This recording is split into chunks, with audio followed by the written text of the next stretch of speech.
نحمده ونصلي على رسوله الكريم اما بعد۔ سوشل بائیکاٹ، اس کے بعد اسلام کے پھیلنے کا سلسلہ جاری رہا اور لوگ رفتہ رفتہ اسلام میں داخل ہوتے رہے، اور مکے کے لوگ ہر موقع پر بالکل زچ ہوتے رہے۔ انہوں نے آخری حربہ یہ استعمال کیا کہ سب لوگ جمع ہوئے اور ایک پنچایت ہوئی جس میں جناب ابو طالب پر دباؤ ڈالا گیا کہ بس بہت ہو چکا ہے، اب آپ محمد صلی اللہ علیہ وسلم کو ہمارے حوالے کر دیجئے، اور کہا اگر آپ نے حوالے نہیں کیا تو آپ اور آپ کے خاندان کا سوشل بائیکاٹ کر دیا جائے گا۔ خواجہ ابو طالب نے صاف منع کر دیا کہ یہ نہیں ہو سکتا۔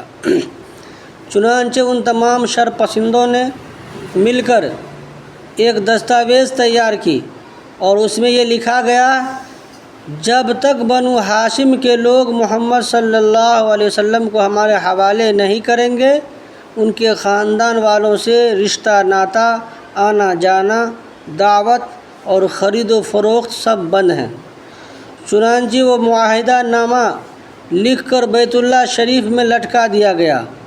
اللہ تعالیٰ کی جانب سے مدد کہیے کہ بنو ہاشم کے سب لوگ، خواہ وہ مسلمان ہو چکے ہوں یا نہ ہوئے ہوں، ان سب نے اس معاملے میں حضور کا ساتھ دیا، اور شعیب ابی طالب میں یہ لوگ تقریباً 2.5 یا 3 سال تک اسی طرح محصور رہے، اور تنگی کا معاملہ اس قدر تھا کہ کئی دن گزر جاتے تھے، کوئی چیز کھانے کو دستیاب نہ ہوتی تھی، اور بچے بھوک سے بلکتے رہتے تھے، ان کے لیے بھی کچھ انتظام نہیں تھا۔ راتوں کی نیند اڑ گئی تھی۔ مکے میں اگر کوئی تجارتی قافلہ آ جاتا تو مکے کے لوگ یہ کہتے کہ خبردار ادھر مت چلے جانا، اور اگر کوئی چیز خریدنے آتا تو 2 گنی اور چوگنی قیمت لے کر تب اسے دیا کرتے تھے۔ یہ صورتحال صرف دین کے لیے ان حضرات نے برداشت کی۔ جب معاملہ حد سے تجاوز کر گیا تو انہی میں سے کچھ لوگ پیدا ہوئے، اور انہوں نے رات کے اندھیریوں میں کچھ غلہ وغیرہ پہنچانا شروع کیا۔ پھر بھی ابو جہل ملعون اس میں رکاوٹ بنتا رہا اور ان کو ذلیل کرتا رہا۔ بالآخر 5 سرداروں کے دل میں رحم آیا، جس میں زعمہ بن اسود، حکیم ابن حزام، ابو البختر بختری اور زہیر بن ربیعہ تھے، جنہوں نے آپس میں یہ پلان بنایا کہ یہ ظلم ہمیں برداشت نہیں ہے۔ ہمارے اسی خاندان کے لوگ، بچے، جوان اور بوڑھے بیچارے اس طرح پریشان رہیں اور ہم کھاتے پیتے رہیں، یہ بات ہماری غیرت کو گوارا نہیں کرتی، اور اس ظالمانہ معاہدہ کو ختم ہونا چاہیے۔ چنانچہ یہ بات سامنے آئی کہ اس کو کل میٹنگ میں پیش کیا جائے۔